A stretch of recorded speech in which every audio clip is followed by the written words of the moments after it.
بسم اللہ الرحمن الرحیم نحمدہ ونصلی علی رسولہ الکریم اما بعد۔ پیارے پیارے بچوں، ننھے منھے پھولوں، اللہ تعالیٰ آپ سب کو ہمیشہ خوش رکھیں اور فلسطین کو جلدی جلدی اللہ تعالیٰ آزاد فرما دیں اور اسرائیل کو ختم فرما دیں۔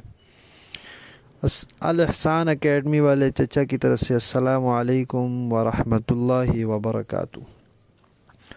پیارے بچوں، ہماری آج کی کہانی کا عنوان ہے فرعون کی بزدلی۔ پیارے بچوں، آپ کو پتہ ہے کہ فرعون جو تھا وہ بہت بڑی سلطنت کا حکمران تھا مصر میں۔ اس کے پاس بہت بڑی فوج تھی اور بڑا اس کے پاس اسلحہ تھا اور پیسے تھے، مال تھا، اور وہ اپنے آپ کو خدا کہتا تھا۔ اور صرف خدا بھی نہیں، وہ کہتا تھا انا ربکم الاعلی، میں بڑا خدا ہوں تمہارا۔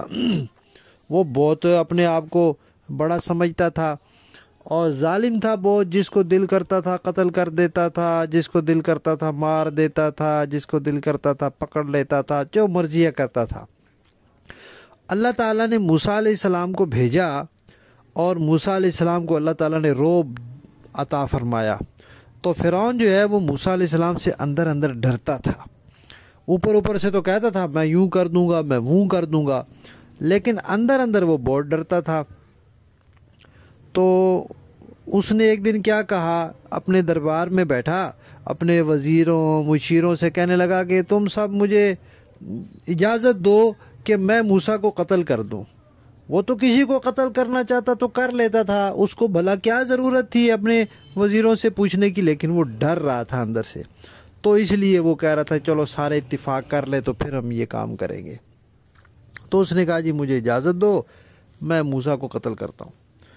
تو فرعون کا ایک چچا زاد بھائی تھا، وہ بھی اس کا درباری تھا، اس کا وزیر تھا، اور وہ صرف وزیر نہیں تھا، وہ ولی عہد بھی تھا، یعنی فرعون کے بعد پھر بادشاہ اس نے بننا تھا۔ تو اس نے کہا بھئی دیکھو، ایک آدمی ہے، وہ اس کو تم قتل کرنے کے لیے کہہ رہے ہو، اس کا قصور کیا ہے؟ وہ صرف یہ کہتا ہے کہ میں اللہ کو مانتا ہوں۔ تو بھئی دیکھو، مذہب میں ہر بندہ آزاد ہوتا ہے، ہر ایک اپنا مذہب اختیار کر سکتا ہے، اور پھر وہ جو باتیں کرتا ہے اس کی وہ دلیلیں بھی لے کر آیا ہے، اس کے پاس دلائل موجود ہیں، اس نے تمہیں معجزے دکھائے ہیں۔ تو ایسا آدمی جو کہتا ہے کہ میں اللہ کو مانتا ہوں اور پھر وہ معجزات لے کر آیا ہے، تو اس کو کس لیے تم قتل کرتے ہو؟ وہ بندہ اصل میں خود مسلمان ہو گیا ہوا تھا، لیکن اس نے اپنے اسلام کو ظاہر نہیں کیا تھا۔ تو اس نے ان کو ٹھنڈا رکھنے کے لیے کہا بھئی دیکھو، اگر یہ موسیٰ سچا نہیں ہے، یہ کہتا ہے میں اللہ کا نبی ہوں، اللہ تعالیٰ نے مجھے یہ کہا ہے، اللہ تعالیٰ نے یہ کہا ہے، اگر یہ سچا نہیں ہے تو جو بندہ اللہ تعالیٰ کے بارے میں ایسی باتیں کرے اور وہ سچا نہ ہو تو اللہ تعالیٰ اسے ذلیل کر دیتے ہیں۔ تو اگر یہ سچا نہ ہوا پھر تو چلو اللہ تعالیٰ خود اس کا معاملہ نمٹائیں گے، اور اگر یہ سچا ہوا تو یہ جو ہمیں کہتا ہے کہ اگر نہیں مانو گے تو عذاب آئے گا، تو اس کو ہم قتل کریں گے تو اللہ کا کتنا عذاب آئے گا، پھر ہمیں کون بچائے گا اللہ کے عذاب سے؟ ہمارے پاس بڑی سلطنت ہے، بڑی بادشاہت ہے، بڑی فوج ہے، لیکن اللہ کے عذاب سے تو نہیں نا ہم بچ سکتے ان کے ذریعے۔ اب فرعون جو تھا نا وہ پہلے ہی اندر سے ڈرا ہوا تھا، اوپر سے یہ بات سن کے نا پھر اور ڈھیلا ہو گیا، ڈھیلا پڑ گیا، کہنے لگا بھئی دیکھو میں جو بات کر رہا ہوں نا وہ تو ہے تو فائدے والی بات، اور صحیح بات یہی ہے کہ بھئی موسیٰ کو قتل کر دینا چاہیے۔ اس بندے نے نا پھر فرعون کو اور دھمکایا، اور ان کو کہا بھئی دیکھو وہ اتنی دھمکیاں دے رہا ہے، اللہ تعالیٰ کے عذاب کا کہہ رہا ہے، وہ آ گیا تو پھر ہم کہاں جائیں گے؟